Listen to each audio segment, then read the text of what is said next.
Question, Rabbi, could a person essentially use Scrabble to invoke what Hashem wants him to do, just like when the Lubavitchers use the igres hakodesh to ask the Rebbe for answers? Aren't they both divine providence? Is this a serious question, or are you being an idiot? What do you mean use Scrabble? What are you talking about? Hashem wanted you to pick those Scrabble letters, just like putting... Is this a serious question? I mean, come on. You're a smart guy. Why are you asking these questions? It's a mockery. It's a mockery of the Torah to say that you can figure that Hashem is talking to you through Scrabble. It's a mockery of the Torah. I mean, it's just... There's a limit to everything. This is beyond it. It's beyond it. You're going to go pick Scrabble letters, and that's what it's going to tell you. Come on. What is Ulim and Tubim? Come on. Enough. There's what the Lubavitchers do, and with the letters to the Rebbe and all that stuff. That's, again, some agree with it, some disagree with it, some compare it to the Gaon Vilna, how he has the special thing of how you open the Sefer Torah. I don't know how going from opening the Sefer Torah and picking a specific verse after fasting and doing certain things to sanctify yourself for an entire day, how that somehow has transformed into writing a letter and putting it and sending it in the mail to an anonymous mailbox. I'm not sure how they took this from this and what source they're relying on. But again, just because one person is making a mistake doesn't mean that we just build on these mistakes and make a mockery of the Torah. Especially not in a public format. Like, take Scrabble and make it into a, this is Hashem talking to me? Come on. There's just so much that, no. Scrabble is not going to do anything for you. In fact, Scrabble is problematic if you use it on Shabbat, if you have the Scrabble Deluxe. Scrabble Deluxe is forbidden on Shabbat. Rabbi Moshe Feinstein Psak says the Scrabble Deluxe is forbidden on Shabbat because of the way that there is a separation between the letters on the board. Regular Scrabble is allowed on Shabbat, but is not a good thing to do because it's not the same thing with Monopoly. Allowed to do on Shabbat, but it's as far as it's not a malacha, but it should not be done because it's not something that you're supposed to do on Shabbat. You're supposed to learn Torah. You're supposed to do mitzvot. You're supposed to pray, rest, celebrate Shabbat, not play video games and card games. But if you see somebody playing Monopoly or Scrabble on Shabbat, as long as they're not using the one that's forbidden, there is no melacha over there actually being done. No melacha. But if you see the deluxe is violation of Shabbat. So that's a psak by Rabbi Moshe Feinstein. But I can tell you one thing, that my kids, God bless them, they have this game that somebody gave them, and it's similar to Monopoly. I think it's called like Mitzvah Market or something like that.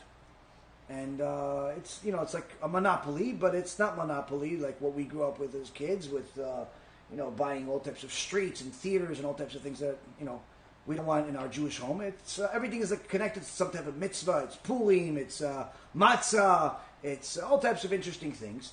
But they said, listen, it still has money, fake money. And they wanted to play this on Shabbat. Now again, we don't want this on Shabbat. But my tzadikah wife came up with an idea. You guys want to play this on Shabbat? Fine. What's the condition? The condition is this. Instead of money, it's Torah questions. Torah questions. Every time you land on whatever, such a place, the other person asks them a Torah question. If they know the answer, they pass or they get the property. If they don't know the answer, they either get another chance or they get a different question or whatever, depending on the stringency of the person. But nonetheless, it's removing the money from the game and exchanging it with Torah questions and making it a beautiful thing to do. So these are certainly things that a person can do and actually use the Torah as another way to enjoy the holidays, enjoy Shabbat and so on, without necessarily feeling like they're missing out on some games and things that they like. But again, by no means does this give us any permission to just make a mockery of certain things. It's just that some of this stuff drives me crazy because there's so much Chilul Hashem in the world today that people think it's like it's perfectly fine to do things that are forbidden. In fact, one of the things that's in this week's parasha, Hashem says, "Don't desecrate my name." And people think, "Oh, desecrating Hashem's name, that's if you go and hug the terrorist, that's desecrating God's name. Or if you make a sin in public, that's desecrating God's name." Well, it's not necessarily that hard to desecrate God's name. Why? A person could simply walk around without a kippah, and that could lead to a desecration of his name. How? Simple. He decides that he's going to play a sport. He wants to play a sport, and every time he plays a sport, the kippah falls out.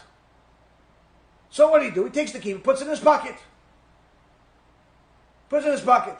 Now, his kid, who looks up to him, or his nephew, or his cousin, or his, somebody else's kid, comes, looks at him, says, "Oh, wow, you don't have a kippah." "Oh, no, it's in my pocket. It's just because we're playing sports." "Ah, okay, whatever. So you don't really have to wear a kippah." Meaning, the calculation that the kid made is that if you don't have to wear it when you're playing sports, that means you don't really have to wear it. Guess what? You have a Chilul Hashem in your account. Gemara, Masechet Yoma, last chapter, says that certain sins a person can fix by doing tshuva at that time. Certain sins he has to wait until Yom Kippur for Hashem to forgive him. Certain sins he has to do tshuva, Yom Kippur, and accept on himself certain sufferings. But there is one sin that even the suffering, Yom Kippur, and tshuva, it's still not going to fix it until he dies. Which one? Chilul Hashem. Chilul Hashem is literally one of the easiest sins in the world to make if a person is not careful and doesn't have Yirat Shamayim. If a person is not careful, does not have Yirat Shamayim, they can literally be a walking Chilul Hashem. So a person has to be very, very careful from desecrating God's name with everything that they do, especially with things that are just have turned the Torah into some form of mockery, either because people are acting the wrong way, or people are just stupid, or just ridiculous behavior. These things, you have to stay away from it like you stay away from cancer. Stay away from like you stay away from a plague. Stay away from these things, because Chilul Hashem is not it's not something that you could fix with a couple of dollars and I'm sorry. It's just simply not. It's very, very deep.